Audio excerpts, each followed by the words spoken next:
private message too to say that he responded very, very quickly when some of the other people that were called did not. So nice city moment right there. So just thought I'd share that.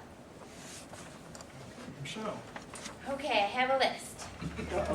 One, Saturday is Keep Alma Beautiful, so we're looking for volunteers to help clean up downtown and around the library from 9 to noon, meet in front of the chamber office. Two, it's good to see a crowd, and we welcome you every second and fourth Thursday of the month. You are welcome to join us. Tuesday, sorry. Second, fourth. I was looking at Cheryl and I was thinking Optimist Club. We're at Welcome home on a Optimist. Thursday. It's really That was correct. Yeah. You won't be here, but you will. And three, while you're all here, there is a table out there with volunteer applications. If you want to get involved in the city and you would like to help and you'd like to see change, instead of just saying, I wish they did this, we ask for all volunteers. There's an application you can fill out. And then we have special, you get with our intern, is it Justin? Justin. And he sees the areas that you would be willing to do, help paint, do stuff. He will coordinate the stuff that you can do. So I ask you to spread that word that the volunteer applications are out there. We have 9,000 people that live in Alma, and I don't think that we've had 100 people sign up for volunteerism yet. So spread the word that they can do that. And hope everybody gets out and enjoys the Highland Festival. It's going to be exciting. So pray for good weather, not 95. So, and again, also the Boy Scouts made the benches that are at the farmer's market. If you haven't noticed them, Liam Wirt was Eagle Scout. Yep. And then the Boy Scouts of the local came in and they put in new benches down at the farmer's market. So everything is getting excited, and it's fun to drive downtown Alma on a Sunday, and everybody's at the play or out eating dinner, and so it's an exciting time in Alma. And we just need to remember that we need to keep going forward with positivity, because positivity is very, what's the word? Positive. Good. Good. It's very positive. Positivity is very positive. If we keep the positive attitude going that we've had in the last year and a half, we'll continue that. We're going to hit some bumps in the road, but I think we're headed in the right direction. So I hope everybody keeps that fun spirit up in Alma and looks for the good. We all have, like I said, little bumps in the road, but we all need to work together. All of us, like Matt had said, all of us are here to work together. There's not one person up here that doesn't love Alma. I'm pretty sure our pay at $171 take home every quarter is, I don't know how many cents that is per hour that all of us put in. But obviously we didn't sign up. We didn't even know what we were earning when we signed up. So we are all up here because we love Alma. So yeah, let's just keep the positivity going, please. Woo! That was a lot, sorry. Take over, Nick, come on. That was like 6 things I just Since we don't want to reconvene next Thursday, I think folks have a lot to say about Mr. Attorney. No, No words? no. Probably said more than enough. We don't pay you by the word, so. Kind of. Yeah, you And I would like to just echo Audrey's comments.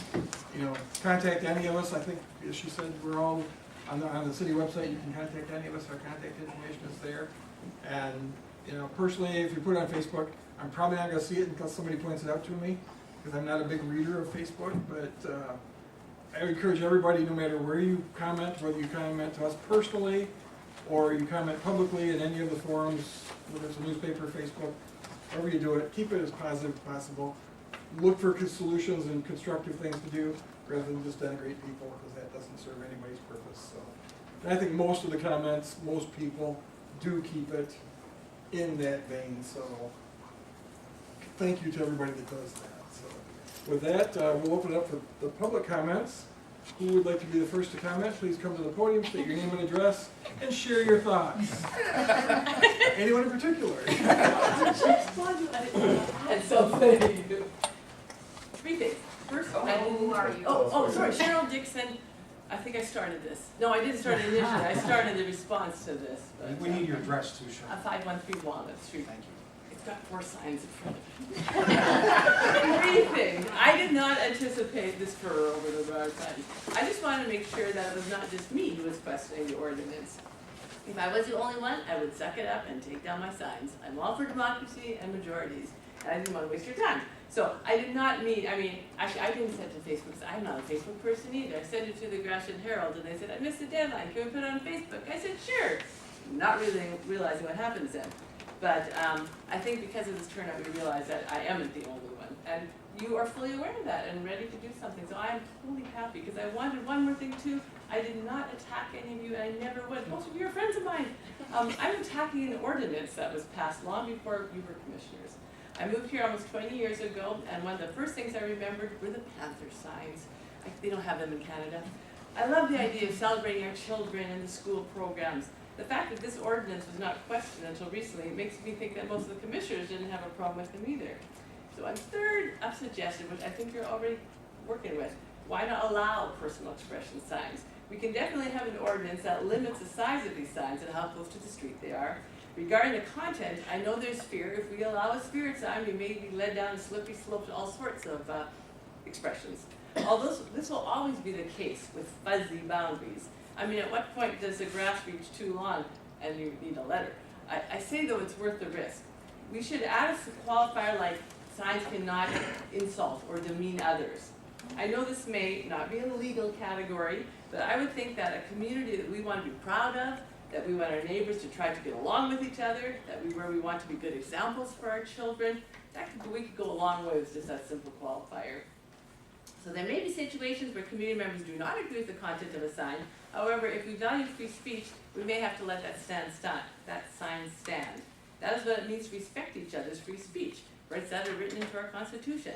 A Constitution that I was proud to adopt when I became an American citizen a decade ago. And thanks for allowing this situation where we can share our free speech. Thank you very much.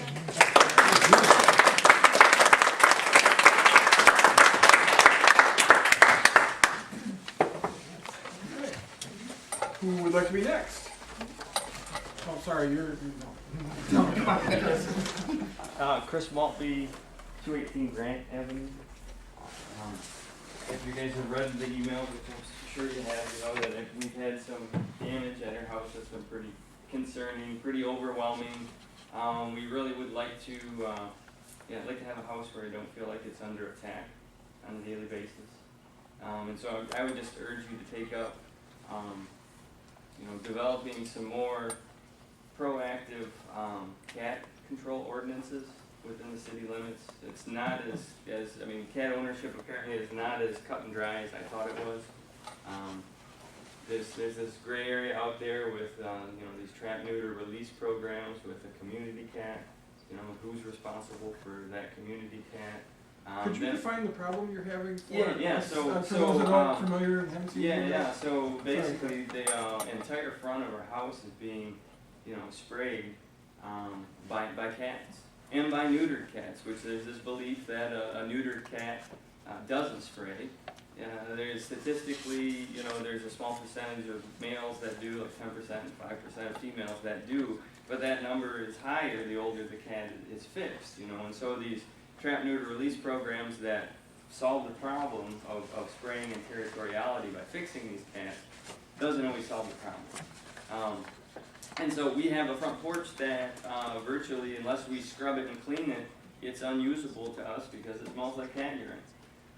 When we first discovered it, literally the siding was solid with the sheen of cat urine around where all the siding was, and we discovered there's other parts of the house that are sprayed or cars been sprayed. The back door, so when we walk into the house, that's the first thing you smell. The deck, that sort of thing. And it's not just the the TNR programs that are the problems. We have a lot of community members that believe that letting their cats out at night will cause no harm to their neighbors. Well, that's not the case. And it's not just myself. We have friends and neighbors that have to do their gardening with gloves because their flower gardens are overrun with feces. which is a health problem. And it ownership's definitely an issue. Feeding cats is an issue. Letting your cats out or any cats out to run unchecked is an issue. In our neighborhood, it appears that there may be 3 people that are just openly feeding cats. One of them is the neighbor right next to us, so in the morning we'll see 5 cats come up to their porch and wait for the feeding to happen. And we're still seeing, I've not been in this house very long, but we're still seeing new cats. There's just an incredible number of cats running around out there. We were talking to a neighbor the other day, and they were just like, oh yeah, well there's just these 4. Like, well no, there's this one, that one, and the other one too. So the cats are, we're still seeing new ones, which is very surprising. I thought we would have seen them all by now. So, some licensing would go a long way. Something that would control open feeding of cats would go a long way. We have, as most of you know, at this point we began to track these cats to try and solve this problem. That has made a great reduction into the spraying on our house. It's eliminated the spraying that was occurring on my neighbor's house.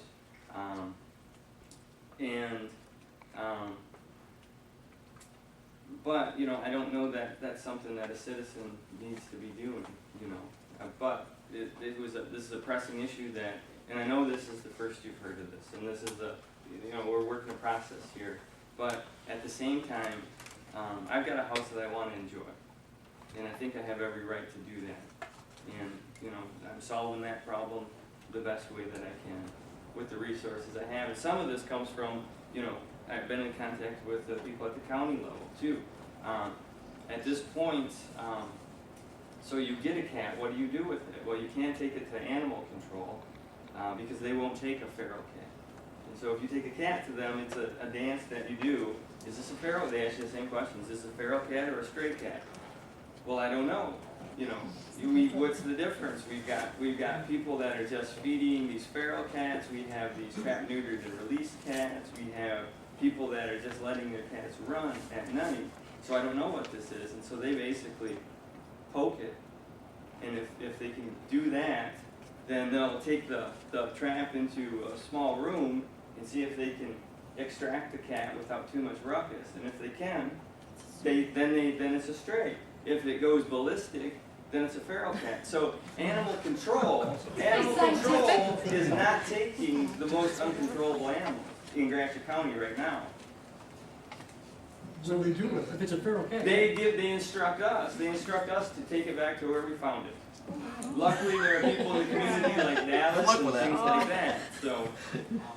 So I'm supposed to, if I have a cat that's, according to animal control, if I have a cat that's, they're doing the best that they can with the guidelines that they have.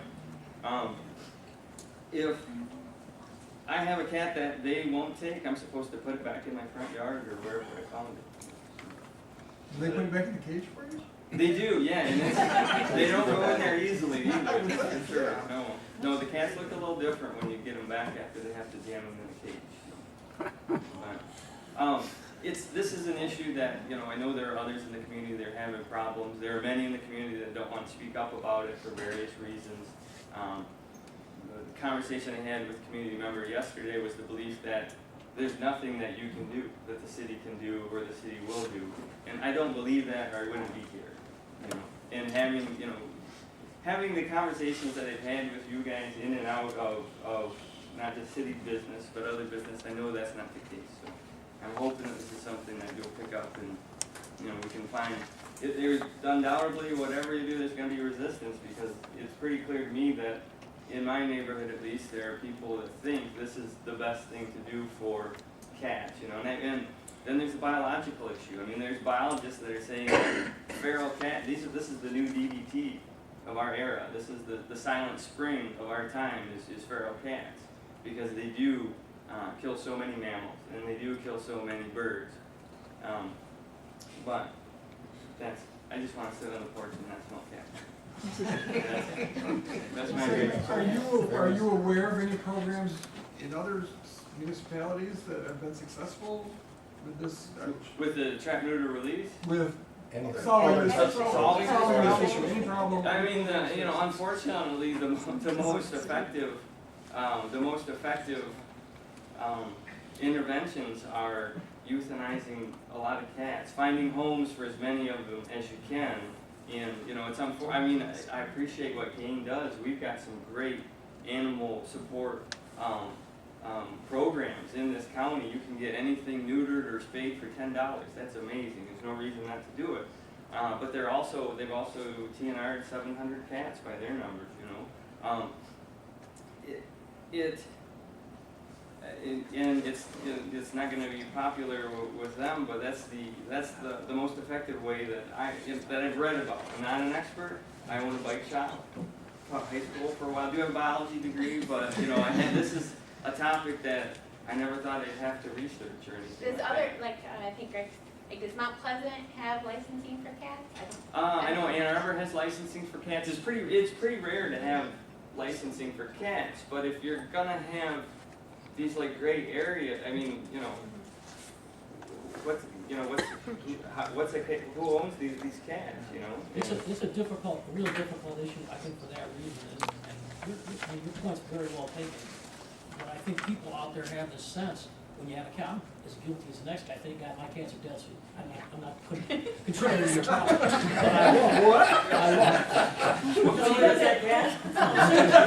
You got that feeling, like, it's a cat, it's not a dog, you know, if the cat wants to go out, you let him out. I mean, I was that way, we took in a stray, and a lot of nights we go out, and, you know, and that's, you're right, I mean, I feel bad about it. But there's I think that's such a normal thing for a lot of people, that'd be interesting, try to enforce that. It is. I mean, really be- it's deeply ingrained, Yeah. and you know, and we're being told that maybe to remedy this situation, residing the house might be the best option, because that odor. We've tried treatments and cleanings and stuff like that, but once that odor gets in there, and just the description of how prevalent it was, that's what we've been told. So far, nothing stopped it. The removing the cats with traps has made the biggest difference. City of St. Louis, I looked at this morning, because I'm the city attorney there too, and they have an ordinance, they have a dog running at large the ordinance that actually mentions cats as well. I don't ever remember being called upon to prosecute anybody for a cat running at large. And I think, it sounds funny, but I mean, and I, you know, because one of the problems you're gonna have is a lot of these cats, nobody's gonna admit ownership, I mean, it's, Right. you know, so you're gonna have that problem. I don't know if that would help at all, I guess I just don't know, but, I mean, I understand what you're saying, I mean, It's really Something not to probably look funny. I into. have cats in my backyard also, and I don't own a cat. And we've had them rip our lawn furniture up, and I know who some of these cats belong to. And when I've called to ask them to keep their cats out of my yard, they say it's an outdoor cat. Okay, well, we live in the city, and I didn't know there even was such a thing as an outdoor cat. I thought that was like a barn type thing. But they have destroyed some of our property, and there is no, like, oh, I'll take care of my cat. Well, and that's I'll why take I'm my cat in and so. standing before the city too, because, you know, Yeah. talking to my neighbors, after years of complaining Yeah. to the same individuals, unfortunately, it was my actions that have solved their problems, so. I mean, I think it's an education issue too, It trying to is an get people to education. understand that, hey, these things, they're causing trouble for other people. Yes, there needs to be a mindset change. What does a responsible cat or pet owner look like? And, you know, Well, I think that's what we have to. I think this is one of those issues that, as we were talking about earlier with assessing, this is something that needs to be looked at beyond just our borders. Tony, you're telling me, you're talking St. Louis, they have this. I know you've been to the county already. But I don't know if, There's probably some issues that we need to at least look at so that there's some consistency in the involvement of the county who has animal control to make sure that we're in there, that we don't set ourselves up for coming up with some kind of ordinance that suddenly doesn't work. And then 20 years from now, somebody's going, my God, all those people need to be fired. Hopefully we're all not dead at that time. Let's not rush that last part. So I think that there has to be some of this then wider frame talk to this, because we need to make sure the pieces are in place before we go and say, this is what our ordinance is gonna look like, and it includes something like taking that cat to animal control. Animal control goes, well, let's poke it. Well, no, Hey, Matt. no, we don't. Is your intern, like, would we be available to, like, look at other cities and see if there's Or This that- one he is, too busy? this one is maxed out. Okay. But I did get Just seems like it'd be I have had a time notice consuming from to Elma go College through. that says as we get to fall, Okay. I think that we'll be able to fulfill someone else to start to help on some of these matters. That'd be great. We're lucky we have a county commissioner with us. Anything you got going? I'll make my comments. I know my place, I will wait till other people have a chance. I'm done with my comments. All right, thanks, Chris, we appreciate it. Thank you for your time. Who would like to be next? Mike, please come forward and state your name and address. Mike Bishop, 619 Greenwich Avenue. I have a biology degree too, and I use it on a daily basis. I wasn't even going to talk about this, but since it came up, I'm an ornithologist, and I can't stress enough how the cat issue is something that we need to be considering. I'm not going to get into the problems with TNR programs. They are multitude, they don't work, they are good intentioned, but they fail. And TNR is TNR, I'm sorry. Trap neuter release. Trap neuter release. Okay, I can provide you with the citations that would support that. Euthanasia programs do work. However, we love cats. I like cats. I don't have a problem with cats, but they don't belong outside. To me, the issue here is licensing. We have licenses for dogs. The dog wears the license. If it's running around, it gets picked up, we can identify who it belongs to. Why can't we do that for cats? That's the simple solution. Well, not simple, I realize, I know, but that is the solution. I've And asked once, this question for years, of when I was with the police department, that was the question frequently.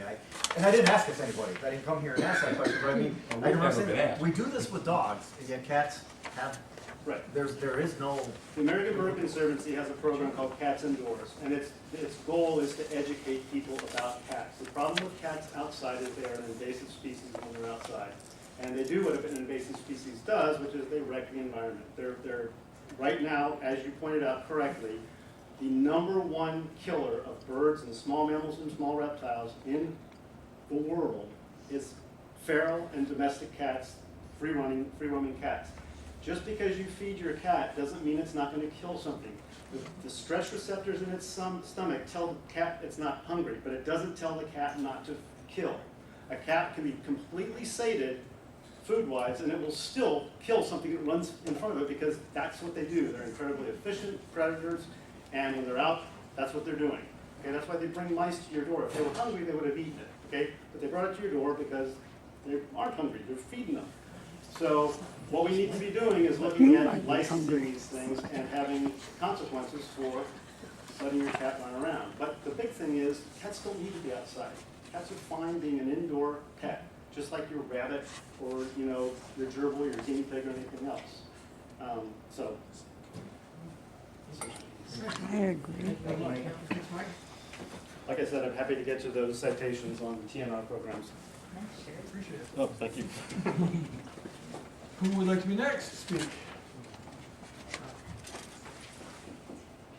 Anybody? Tim, you wanna? Sure. I think you had some comments? Sure, yeah, I'll go backwards. First of all, on the cat issue, Chris, thank you for reaching out to me, and, not how long ago it was. It was one of and I'm not, it wouldn't have mattered because the vote was 4-0. It was actually one of the rare meetings that I was not at where we modified animal control's policy and basically went away from euthanization. We thought we had steps in place that would continue to deal with the feral cat problem without euthanizing cats. It's very clear to me, and I only speak for myself, that isn't working. I had a meeting with our board chair, our administrator, and our animal control director, and our animal control officer just this past week, and we discussed what are our options, and we'll be proposing something at the Tuesday meeting. So hopefully there'll be, we'll have something to offer to people like Chris, who really don't have an option. And it's frustrating, I can imagine, because people pay taxes for animal control, when really animal control's purview is dealing with nuisance animals. That's, it goes back to the Dog Act of 1912. And, as I've learned and doing a lot of research on this, and it's been confirmed with our animal control director, you know, you can go to conferences. These days, there's, in urban areas, and even in rural areas, there's not a whole lot of problems with dogs, you know, I mean, you know, when there is one, it makes the news, because, you know, pit bull will attack somebody, right? But that doesn't happen very often, you know, and the laws go back to, you know, when most of us had chickens and livestock and dogs were running around, and so we, you know, we needed to take care of them. But these days, you know, the biggest complaint about, you know, kind of nuisance animals is cats. That's what Chris shared with us today. So it's something that we need to do a better job of addressing. You know, our purview from the county standpoint is really just control. And when you start talking about things like licensing, you know, or ordinances, it really makes more sense for that to be done municipality by municipality basis. You know, to say we're gonna have a county-wide ordinance and that cats have to be licensed. Well, you know, the farmer's got 20 barn cats, that doesn't make sense, right? You know, on the other hand, there are communities that do licensing. You know, the neat thing now with technology is that it's a great thing for pet owners anyway, is, you know, you can chip your cat or your dog, and that can serve as a license. You know, it can be a one-time thing.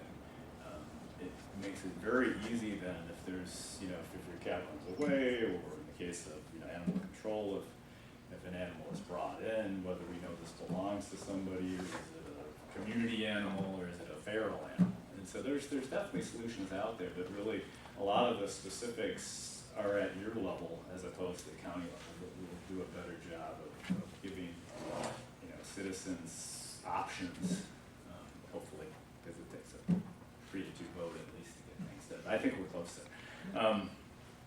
You know, another issue that has come up, you know, city issue, that's an ongoing issue, but I just wanted to give you an update, is, you know, the airport issue. You know, we've talked before, Matt's been very involved in both the airport authority meetings, and Eric has, as well as, you know, we have a subcommittee dealing with the finance issue.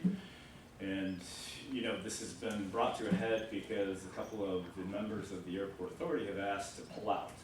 And it's mainly over the financial contribution and this idea of kind of double paying, which we've talked about at this level. And where we're at as a county is trying to really take a step back and not just look at the funding issue, but just how we do things organizationally. You know, if you look at a flow chart of how the airport is managed, it makes no sense. You know, because we've got Eric Ripley who's involved, we got volunteer people are involved, we hire somebody, you know, who's involved with different pieces, and so there's just a lot of things to look at, as well as before we can let people out, we really need to get a handle on the, you know, what liability exists because of all these federal and state grants that we've gotten over the years, you know, totally millions of dollars that if for some reason the airport ceases to be, you know, who's left holding the bag. The good news is, and you know, you never know what happens at the county commission meetings, so it's just, I was at the last one remotely, and not only did we have a commissioner, you know, move to pay the entire municipality budget, I've actually moved to pay $2,000 more and we're not even in the budget year. Last year's actually paid for, but there's definitely, at least as of last Tuesday, you know, there seems to be strong support for the county to play a larger role, which I think what one of the city's goal was. It's just going to take a while. Like I said, you know, our goal is really to enlist some experts to talk to us about a lot of the things that we do at the airport. You know, again, it's a very strange thing. You know, we were joking when we look, you know, if you look at GIS on the county's website and you look at who owns the airport, which is a kind of a fundamental question when you talk about people going in and out of the airport. Who owns the airport? Well, there's county parcels, there's still a City of Elma parcel, there's an airport parcel, you know, and so there's a lot of, you know, we've been keeping it going. We've done a great job, I think, you know, of keeping this thing going, and the communities have stepped up. But, you know, now's really the time for us to kind of look at the thing, and my goal is really for it to be self-sufficient. And I think if you know, the utility companies can get a handle on a workable solar regulation and rule that they can live by, that could happen just with solar. And then we wouldn't have to put any money into it, which to be great, you know, and then we could also put some money into some much needed physical improvements. So that's where we're at there. Tim? Go ahead. With the airport. Yeah. I hear a lot about it being a liability. You don't seem to be treating it like an asset. What are the possibilities? What's the vision for this? If we are trying to bring businesses in, for someone to have a place to come in, a place to put their plane, a place to land, we become more attractive and competitive, I would assume. Right. So And I think, to live it on a string seems like, yeah, so it's either go in or go in a big or don't get out. yeah, I think it's a really a good point, Nick, you know, and I think, you know, my position, I was the county board's rep on the airport authority the first time I was on the board, and then again this time. And I always kind of went by, because, you know, it wasn't really a burning issue. I kind of went by, you know, Don Schur and Jim Wheeler telling us, we gotta have this airport. Okay, so then it was, you know, really what it was, all right, well, how do we keep the thing going? You know, and that's what we've managed to do, and stuff breaks, and we figure out a way to fix it and pay for it and so on. And like I said, the issue, which, you know, the funding issue is an equity issue, and it's a legitimate issue, you know, and I feel very strongly about it because, you know, Arcata Township, which is one of the townships that has proposed withdrawing, is my township, and 2/3 of the city is my city in terms of representation. And basically those people are paying twice, you know, because they're paying their municipal share and they're paying county taxes to keep the thing going. But, you know, in Arcata Township, they can't get windmills, you know, which is because of the airport. You know, so the airport for them actually isn't this great benefit. It's actually kind of a liability because they can't make it work. But we know, you know, we've talked about things from the development side about, you know, how we need a really nice hotel and conference center, right? And so it's kind of cool. Would we ever be able to get one of those if we don't have it? Right? You know, right now, the impact, the economic impact of the airport is minimal for Gratiot County because people fly in and then they go stay up in Mount Pleasant. Right? So they don't eat here, they don't stay here. So it's a chicken and egg thing, right? So I think that's part of where we want to go, rather than kind of just maintaining the status quo. Kind of the idea is we really need to get some expertise, you know, and get some ideas and kind of come up with a vision and a plan. You know, yeah, what's the airport look like 5 years from now? I mean, besides the fact that, you know, it'd be great if it didn't cost taxpayers anything, right? Well, physically, what does it look like? You know, we have hangars, we have all kinds of issues. I think that's it for county stuff, you know. My 2 cents on the sign ordinance, you know, I was talking to Nick about this, you know, political speech is the most highly protected form of speech. And even though I'm not a lawyer either, I did teach law.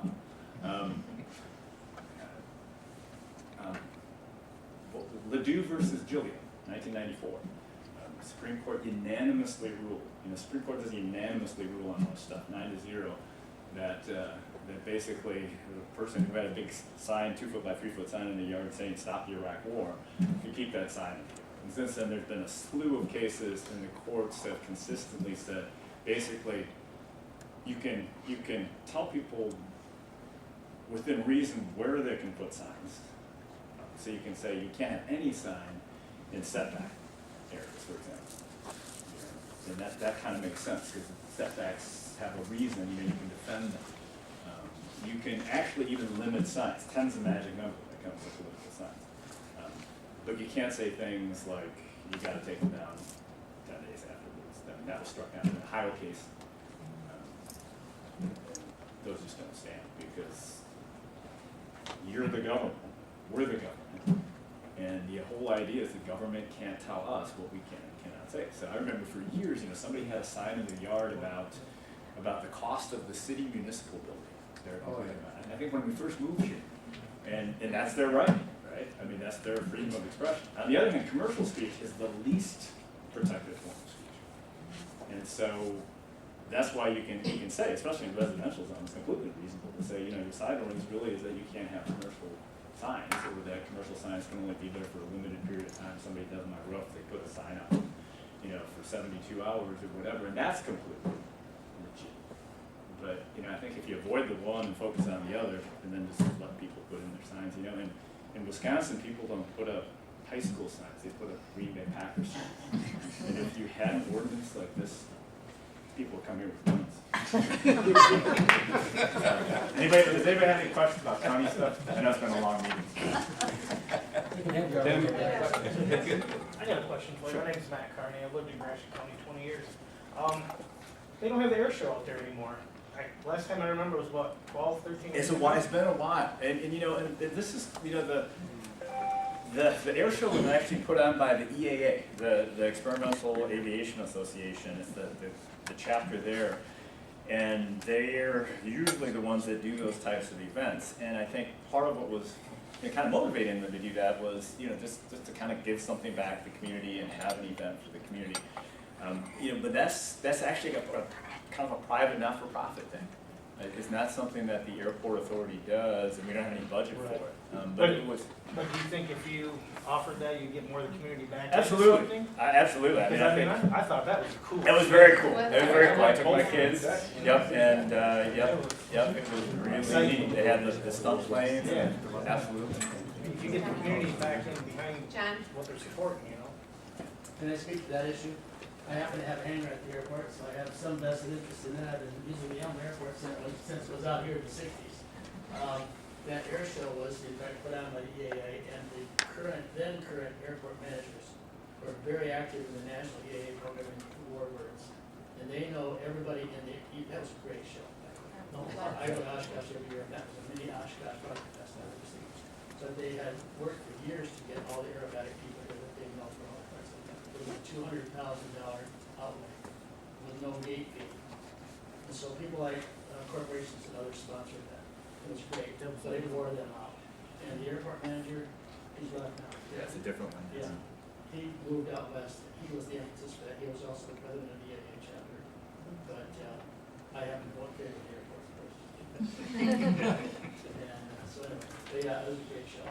But that's the reason for it. There's just no volunteerism and some financially heavy work. It'd be nice to see it come back. And do that way. It was amazing. Thanks, Jim. Yeah. John, did you have other comments that you wanted to? I had one that was answered. Actually, when you saw me stand up, it was probably a 7th-inning stretch. I was just kidding. All right, does anybody else have any thoughts they'd like to share? Please come to the podium, state your name and address.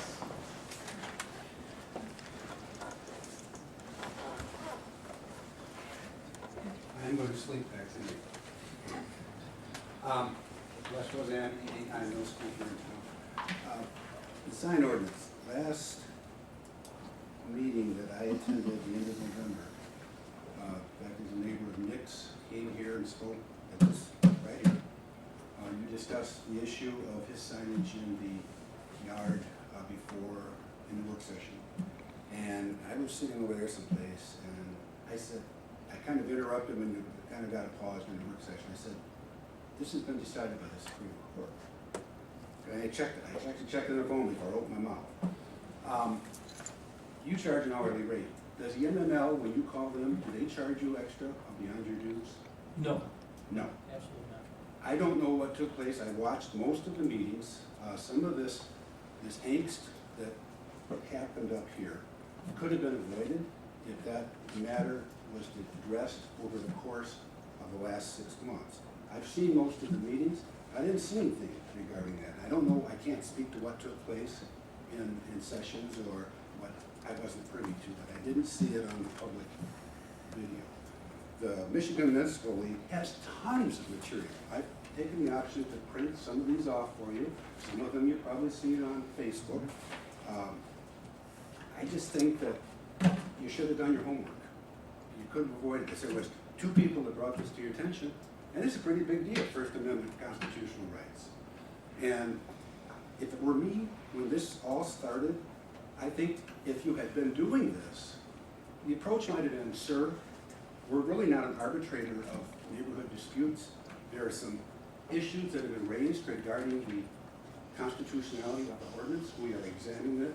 And at this point, we will go over and talk with them, but we're not going to order them to take the signs. We're not going to threaten them with anything. And just explain that we are trying to work through this. To take a complaint and then it just mushroomed. You were in law enforcement. Did you enforce for 2 miles an hour over? No. when that happens, you lose public support, people get devious, they do all kinds of strange things. As I pointed out someplace, when you start attacking the low-hanging fruit and you ignore the stuff, you know, the easy stuff to grab, and you ignore, or the public doesn't see actions on the big issues, that reduces the support for the code enforcement program, which I fully support. I came here before he was hired and said, this is a good thing. But you can't have the public think that all you're chasing after are the little things. And I know that he's had changes as far as inspections and fire and rental inspections, but there's other stuff. And you don't have to look very far to find other things that maybe should be addressed. And I hope this was a learning experience for everybody, but it shouldn't come to this. It should not come to this. And I feel really fortunate that I live in a community where this is a big issue. You could have a lot bigger problems than this. We all could have a lot bigger problems. This is fortunate that we are in a community where this generates enough public response that everybody's out here. I didn't see any pitchforks, I didn't see anything, but it raised a concern. As far as your Facebook concerns, there were a lot more Facebook responses than there are people here. That Facebook stuff, and it's gone. The ones that are here every week, the ones that address you, those are the ones you're concerned about. Because it's real easy on Facebook, a lot of time, or any other places where you're basically anonymous and you just spew stuff. So anyway, as I'm prone to do, it didn't take much. I got a whole page here of Google search parameters. And I'm not going to read them here, I'm not going to do that. But it doesn't take much to find that information. And this is a fact sheet from MML. This is more stuff that came off of MML, political yard signs. You name, oh, here's the Reed versus Gilbert, Arizona case, along with the opinions of the justices. They didn't all agree on, they didn't all agree on that whole, have you read it, Tony? Reed versus Gilbert. No, I looked at it from this context. Okay. I didn't have to go You further. have This your is- response on right that? applying You said my- you could email me? And, last thing I mentioned is I went online, city of Midland, Muskegon, Frankenmuth, Wyandotte, Westland, Southfield, and Center. That all popped up within one little search. I could have gone on and probably come up with 50 more. They do things, they recognize people that have good yards. You know, Chris Sipka, Tim Sipka got a letter regarding, I think a recycling bin that was left out too long. Their yard is immaculate. I think he takes a laser, it goes across the top of his shrub. Nothing ever is out of line. All these cities have programs where they recognize people for that. You take pride in your residents, and you do go beyond and step beyond, they recognize it. So I just pulled off some of the information from. I'll take that to keep them beautiful, because we do Sure. send out letters for good Okay. properties, so They- I'll make sure to add that to our. There's a picture in there of yard signs that they gave That's, out. that's So, good to know. so anyway, when people come up here, this is not everybody's thing. You know, obviously, if I don't come up here, I'm kind of coerced to come up here. But this is not everybody's thing. But when they do come up here, it took a lot for a lot of people to come up here, and I think you need to listen to them. You need this all could have been nothing. You know, just to say. Les, I have to interrupt for just a second. You know, we've been coming to the same meetings for a Mhm. couple years. And I don't think that there's any one of us up here that isn't concerned. Could we have looked at it in November? Of course we could have. But we are looking at it now. You weren't on the. Right, but I'm just saying, in everybody's defense that is here. Mhm. We are looking at it. So for us to, for you to stand and hand us these things, that's great information. But we are looking into it now. Yes, it was done in the past. We didn't look at it that way. Well, I know it's being done, but it shouldn't have come to this point. But it did, and it's great. It's got the Yeah. community involved. Well, but I think on our end though, it really wasn't gonna come to this point. The first day that Aaron went out and spoke, Matt emailed all of us to inform us. I don't know what everybody else's response were. Mine was, I love yard signs. I wouldn't have complied. I had kids in high school. I put yard signs out. Matt responded back, I know, we're gonna look at it, we're gonna talk about it Tuesday, and we're gonna do probably some amending. So it didn't have to come to that. It didn't. It was, Aaron did his job, he responded to a complaint, and then we were gonna deal with it. It blew up, and it didn't need to. And that's what Matt said. Yeah, and that's what Matt's trying to say. Matt So said, to say that we're we not taking it seriously, allow we the really Tuesday. have taken it seriously. Well, And- and- But every 2 weeks, you as a citizen of Belmont, you have every right to come and change this, or to ask us to do something. But you are making it sound to the public that we don't care, that we should have taken, looking at it then, it shouldn't have blown up to this, it shouldn't have blown up to that. If we didn't talk about it tonight, then we have an issue. But it did come out in the media, which is fine. We want people to get involved, and we are working on it. So I'm trying to understand, after spending 2 years with you in meetings, is, like I asked you about the river, what do you want this commission to do moving forward? Yes, we could have done it differently in November. We could have, but we didn't. So we are at this point. We are at the point, we're looking at it, we're fixing it, but then you're coming up and presenting to us, but it didn't have to get this big. Well, it did, and we're all here going, we're gonna face it, we're gonna take control of it. So I don't understand what are you expecting us to do by saying this happened, or you need to review this? Okay, we can do that. That's great that you Google searched it. That's great that you're giving us the information. But you're standing up there making it sound like we're just letting this go. We didn't expect it to get big. I need to understand.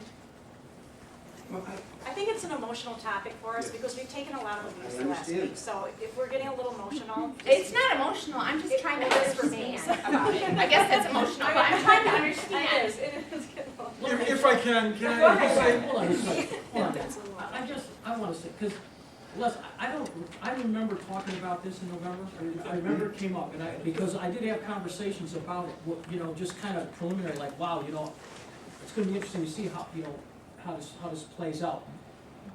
And the distinction between these political signs that had to do with the election and maybe something else. And I don't, my recollection is not as good as yours, I don't know. But, to the extent that we should have done something, I was here, right? And this came up. So that's on me. I mean, as city attorney, you know what I mean? And I deal with that, that's fine. You got an issue with that. I guess the issue that I have, and maybe whether it's appropriate or not, is I think, it takes guts to get up where you are, and for everybody here, it takes guts to do that. Because it's not like Facebook, you're putting your name to it, which, it's not your Twitter muscle, it's actually you standing up there doing it, which I think everybody appreciates it, it's but I think you walk a fine line sometimes between that and grandstanding. And what I wish is, look, man, if you've got an issue, I had a guy call me a week ago about the railroad crossings and how horrible they are, whatever. He called me up out of the blue and I said, look, I can't take orders from you, but I'm gonna bring it up. I'm gonna, give a whole, and I talked to Matt and maybe, so now it's an issue. You got an issue like that, if you really want it, if you would have said, hey, Tony, this is a big deal, take a look at this. And I could have at least brought it to these people's attention and say, hey, this might be something, give me direction, what do you think? But instead what happens is, every other Tuesday you get up here and you show us how great you are and how much you know and how little I know, which is fine, because, you're a sharp guy and I'm, sometimes I'm not that sharp. But I question sometimes the motive. And you and I had a discussion in my office a long time ago where I brought this up to you. And I'm not just saying it. I told you in person. And that's the concern that I have. Look, nobody doubts you're a smart guy and you write really well. But I was reading that thing today and I thought, are you trying to say that oh my God, these guys are pestering the poor citizens of Elma about these signs, and they should be doing this about blight, almost as if they're connected, like there's a connection there.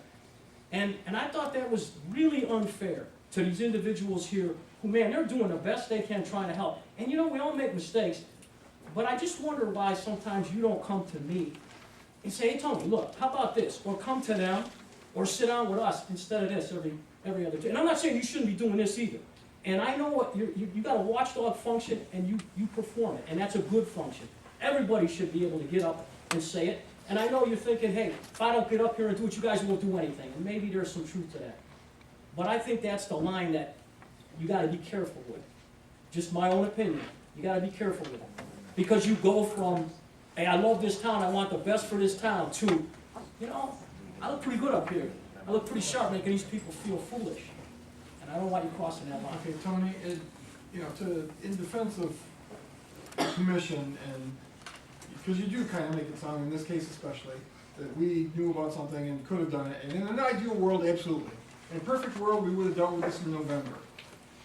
We prioritize things. We all work part-time here.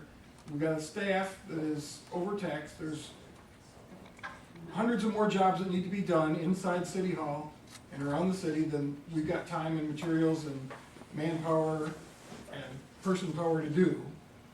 So we have to prioritize, our staff has to prioritize. Honest to God, in November, and even when this blew up, I wouldn't have thought in my wildest dreams that somebody would ever file a complaint about an Elma High School sign or anything else of that type. I was just amazed when I heard, If I read between the first found out lines, about it. if I read between the lines correctly, I don't think the complaint was the Alma College or the Alma High School. Well, I don't know what I to think talk it was a about. political No, and I don't think that was issue. even the intent of where we ended up. And I'll take the hit for that. Yeah, well, not you alone, Tony, we were all there. I mean, that's, Let me, and before this goes in a different direction, because I'd like to end as positive as we can. I appreciate all of you coming out and talking. We have to, in experience on my part, I'm gonna tell you that right off the bat, you are right in that respect. Some inexperience. I'm gonna tell you, I am in the midst of attempting to change a culture that has been here for a very long time. So the day-to-day stuff that just continues to come and continues to come.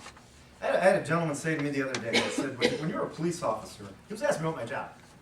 When you're a police officer, he said, what'd you like about it? I said, well, you know what I've realized I liked about it? I liked going and solving that problem, and then moving on and solving that problem. And frankly, it didn't really matter if I solved that problem. I did something, and I went on to the next one. And then I went on to the next one. Where I sit today, I'm realizing you don't get to go from that problem. Move to the next one, move to the next one. So I do, thank you for that portion, because I do get what you're saying. We need, the hardest thing to do is you take a topic that, frankly, folks, I was told was a petty topic. Why are we getting so upset about this? It's going on 8 o'clock. I haven't been here at 8 o'clock since marijuana talk. Okay? So, it isn't petty. You're right, it's not petty. It needs to be, we need to look at our priorities as to how we do things. I will take that hit all day long, that we need to do that. What I won't have is the question of the staff and their integrity. That's where lines have been drawn.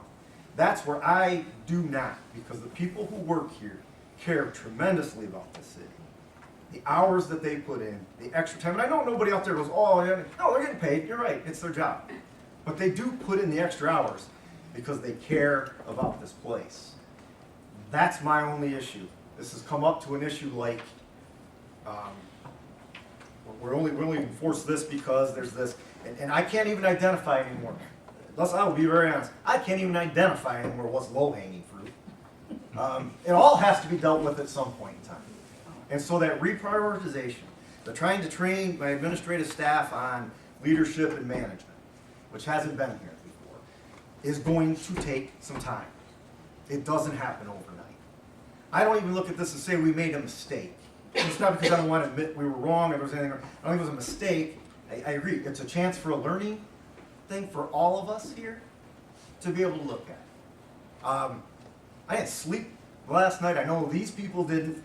I'm appreciative of who came here that there weren't pitchforks. Because quite frankly, I'll tell you, sit in the public limelight, and you don't read Facebook. I try, but you cannot stay away from it.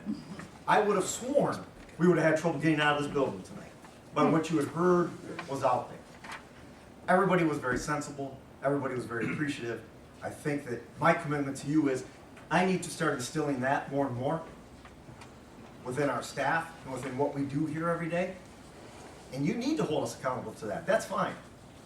We'll get there, we're working at it. And we'll continue to work at it. So, I don't want this to mushroom into something even further again, because we all know how that works.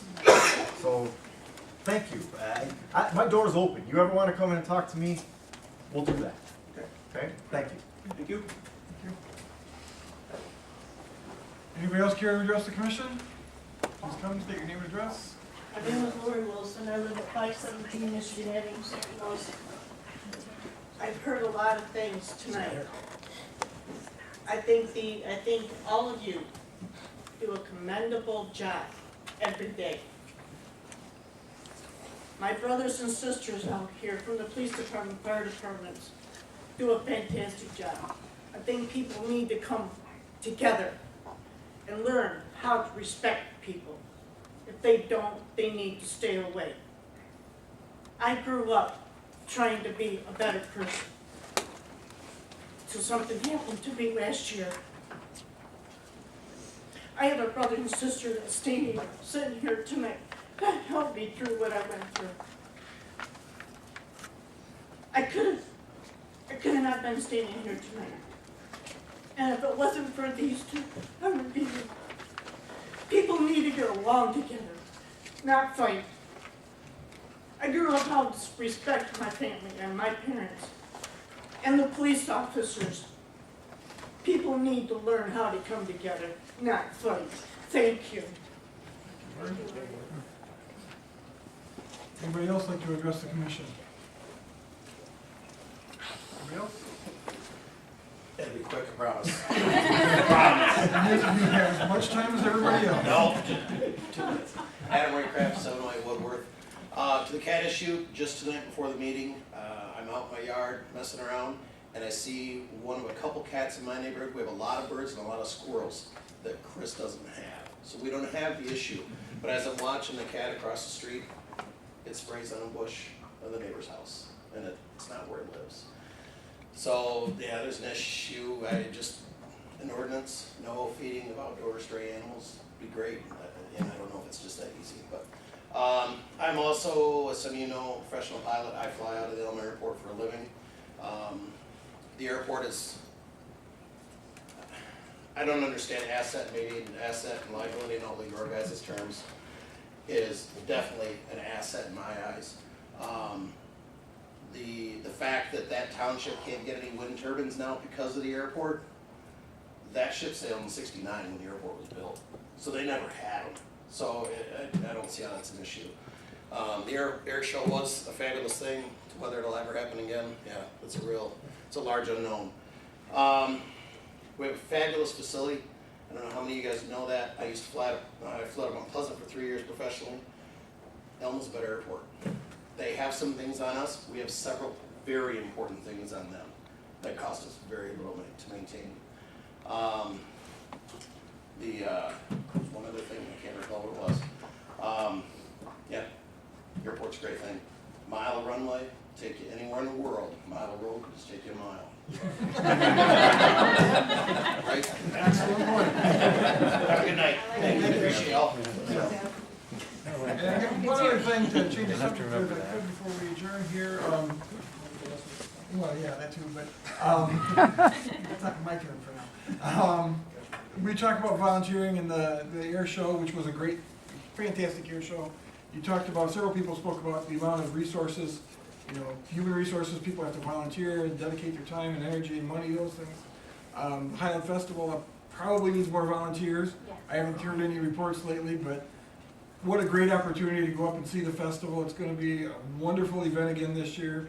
This is 53 years, maybe, something like that, 52 years. Okay, 53 next year is my daughter's year as president, so I'm proud of her and proud of the work of the whole committee, and it's just a great festival. And I just encourage everybody